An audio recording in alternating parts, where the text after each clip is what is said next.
दोस्तों, चाहे कुछ भी हो जाए, भगवान शिव के पास 5 चीजें गलती से भी मत रखना, नहीं तो आपका व्रत टूट जाएगा। आपको बता दें, कुछ लोग अपने घर में भगवान शंकर व शिवलिंग की स्थापना करते हैं, लेकिन अनजाने में उनसे अपराध हो जाता है। इसीलिए जहां होता है शिवलिंग या भगवान शिव की कोई भी प्रतिमा, तो वहां पर 5 चीजें गलती से भी नहीं होनी चाहिए। दोस्तों, जब इंसान के पास जब कोई गंदी चीजें रखता है तो उसको भी क्रोध जरूर आता है और उसे भी बहुत गंदा लगता है। ऐसे में जब भगवान शंकर की बात आती है तो वो महाशक्ति हैं और देवों के देव और कालों के काल भी हैं। इसीलिए अगर आप भगवान शंकर की पूजा करते हैं तो ये 5 चीजें भगवान शिव के पास गलती से भी नहीं रखना चाहिए, नहीं तो आपका व्रत टूट जाएगा। तो चलिए जानते हैं। दोस्तों, नंबर 1, जहां रखा हो शिवलिंग या महादेव की कोई भी प्रतिमा, तो वहां पर भूल कर भी चप्पल जूते लेकर नहीं जाना चाहिए।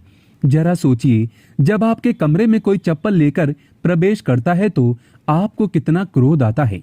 इसी कारण महादेव भी आपसे नाराज हो जाते हैं और आपको मिलने वाला फल नष्ट हो जाता है। ऐसे में मंदिर में नंगे पांव ही प्रवेश करना चाहिए, क्योंकि चमड़े की चप्पल हमेशा अशुद्ध रहती है। इससे देव शक्ति नाराज होती है। दोस्तों, नंबर 2, अक्सर महिलाओं को मासिक धर्म आ जाता है और वो बिना किसी को बताए पूजा पाठ कर लेती हैं, जो कि शास्त्रों में वर्जित माना गया है। इस समय महिलाओं को जानकर भी अनजान नहीं बनना चाहिए। अगर आपको मासिक पीड़ा है तो घर के बने मंदिर में या बाहर बने मंदिर में कभी प्रवेश नहीं करना चाहिए। इससे देव शक्तियां नाराज होकर आपसे क्रोधित हो सकती हैं। ऐसे समय में शिवलिंग को छूना घोर पाप के बराबर माना गया है। जरा सोचिए, ऐसी अवस्था में जब महिला को बुरा लगता है तो ईश्वर को कितना बुरा लगेगा। इसीलिए महिलाओं को ऐसी अवस्था में मंदिर, यात्रा, घर में पूजा पाठ, भगवान की प्रतिमा को छूना या तुलसी में पानी भी नहीं डालना चाहिए। तुलसी का पौधा भी सूख जाता है। जब देव शक्तियां नाराज होती हैं तो लाजमी है कि घर में कंगाली और गरीबी, लड़ाई झगड़े होने लगते हैं। ऐसा कभी मत करना। दोस्तों, नंबर 3, शास्त्रों में बताया गया है कि जहां होता है शिवलिंग तो वहां पर सभी शक्तियां सक्रिय रहती हैं। अगर घर में होता है शिवलिंग तो वह व्यक्ति महादेव की कृपा सदैव पा लेता है। वास्तु शास्त्र के अनुसार शिवलिंग से हर वक्त ऊर्जा का संचार होता रहता है। इसीलिए शिवलिंग पर जल धारा हमेशा होनी चाहिए, जो ऊर्जा को शांत रखता है। कुछ लोग अपने घर में शिवलिंग तो रख लेते हैं, लेकिन वो 1 हफ्ते के बाद जल चढ़ाते हैं, जो कि बिल्कुल भी अच्छा नहीं माना जाता।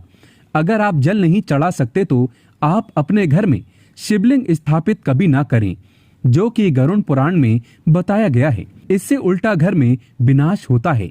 दोस्तों, नंबर 4, शास्त्रों में बताया गया है कि तुलसी और महादेव का बैर माना गया है। इसी कारण तुलसी में शिवलिंग और गणेश की प्रतिमा को नहीं रखा जाता।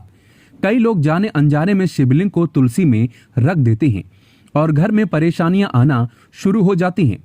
इससे महाशक्तियां क्रोधित हो जाती हैं। शिवलिंग पर तुलसी भी नहीं चढ़ाना चाहिए। तुलसी में और शिवलिंग में कुछ दूरी होना चाहिए। दोस्तों, नंबर 5, घर का मंदिर या बाहर का मंदिर, किसी भी मंदिर में ऐसे व्यक्ति को प्रवेश नहीं करना चाहिए जिसने स्त्री प्रसंग अर्थात संभोग किया हो या उसने मांस खाया हो। अगर आप शारीरिक रूप से गंदे हैं तो मंदिर के आसपास भी नहीं जाना चाहिए।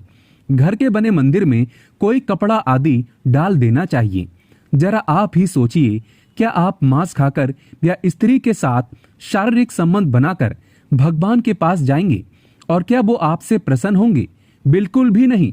वो आपसे क्रोधित हो सकते हैं और आपसे नाराज हो जाएंगे। शास्त्रों में इसे घोर पाप माना गया है। इससे व्यक्ति नरक में जाता है। ऐसा दुष्ट स्वभाव मनुष्य के बर्बादी का कारण माना गया है। ऐसा ना करें। ईश्वर के सामने हमेशा नहा धोकर मन पवित्र लेकर ही जाना चाहिए। इससे सभी शक्तियां आपसे प्रसन्न रहती है। दोस्तों, महादेव की कृपा कौन नहीं पाना चाहता। आपसे एक विनती है, सच्चे दिल से कमेंट बॉक्स में जरूर लिखें हर हर महादेव, ओम नमः शिवाय। भगवान शंकर के लिए एक लाइक तो बनता है और हमारा चैनल जरूर सब्सक्राइब करें।